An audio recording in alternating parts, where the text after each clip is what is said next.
महाराष्ट्र निकाय चुनाव में एआईएमआईएम की जबरदस्त जीत के मायने क्या हैं? जी हां, इस सवाल का जवाब जानने के लिए वीडियो में अंत तक बने रहिए। हैदराबाद के सांसद असदुद्दीन ओवैसी के नेतृत्व वाली एआईएमआईएम ने महाराष्ट्र के नगर निगम चुनाव में अपेक्षा से बेहतर नतीजे दर्ज किए हैं। पार्टी ने 13 नगर निगमों में 125 वार्डों में जीत हासिल की है, जो पिछले नगर निगम चुनाव में जीते गए 56 वार्डों की तुलना में कहीं अधिक है।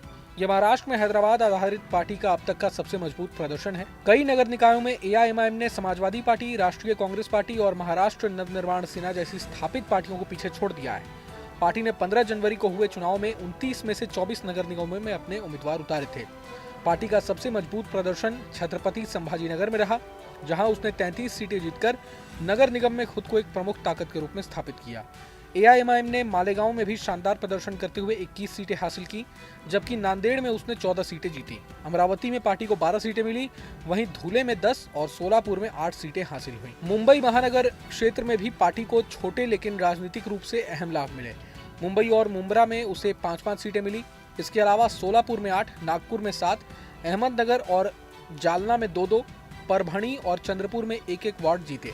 महाराष्ट्र में एआईएमआईएम ने पहली बार 2012 के नांदेड़ नगर निगम चुनाव में चुनावी सफलता दर्ज की थी, जब उसने 81 सदस्यीय नगर निगम में 11 सीटें जीतकर तेलंगाना के बाहर किसी राज्य में अपनी पहली जीत दर्ज की थी।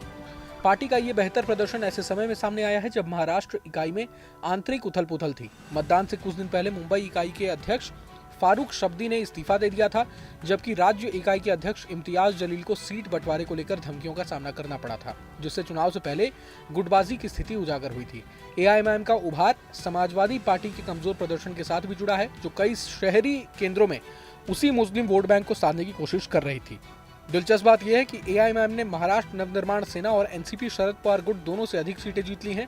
छत्रपति संभाजीनगर, जिसे एआईएमआईएम का गढ़ माना जाता है, पार्टी ने 115 में से 33 वार्ड जीतकर बीजेपी के बाद दूसरी सबसे बड़ी ताकत के रूप में उभरकर सामने आई। राजनीतिक विश्लेषकों का मानना है कि नतीजे दर्शाते हैं कि एआईएमआईएम ने मराठवाड़ा और पश्चिम महाराष्ट्र के कुछ हिस्सों में अपना वोट आधार मजबूत किया है। साथ ही मुंबई और ठाणे में भी शुरुआती पैठ बनाई है। अल्पसंख्यक बहुल इलाकों में पार्टी ने कांग्रेस और एनसीपी शरद पवार गुट के उम्मीदवारों को पीछे छोड़कर स्थानीय राजनीतिक समीकरणों को बदल दिया है। 125 वार्डों में जीत या बढ़त के साथ एआईएमआईएम उन नगर निगमों में संभावित किंगमेकर बनकर उभरी है, जहां न तो सत्तारूढ़ महायुति और न ही विपक्षी महाविकास अघाड़ी को स्पष्ट बहुमत मिला है। आने वाले दिनों में पार्टी नेतृत्व ये तय कर सकता है कि वो समर्थन देगी या विपक्ष में बैठना चुनेगी। Bureau report, News Nation. आपके मोबाइल पर तुरंत आएगी ब्रेकिंग न्यूज। स्क्रीन पर सबसे पहले दिखेगी बड़ी खबर। देश दुनिया की हर खबर एक जगह। अब आपके मोबाइल पर तुरंत फटाफट इंस्टॉल कीजिए न्यूज नेशन ऐप और रखिए खुद को अपडेट।